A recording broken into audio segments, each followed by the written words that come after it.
যে 22 কেজি সাইরে দাও ওই 22 কেজি বুদা ভাঙা আমার এক বাড়ি দিছে সিপ দিয়ে বাড়ি দিয়ে কোন সাইডে দিছি না সুতো ভাই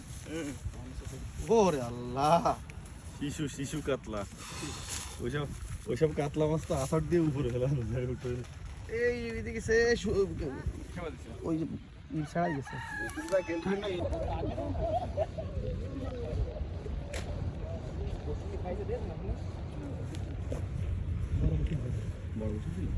না না এই মিডল লিগ দাও ওই তো হয় বড় ওষুধে হিরা হ্যাঁ করেছে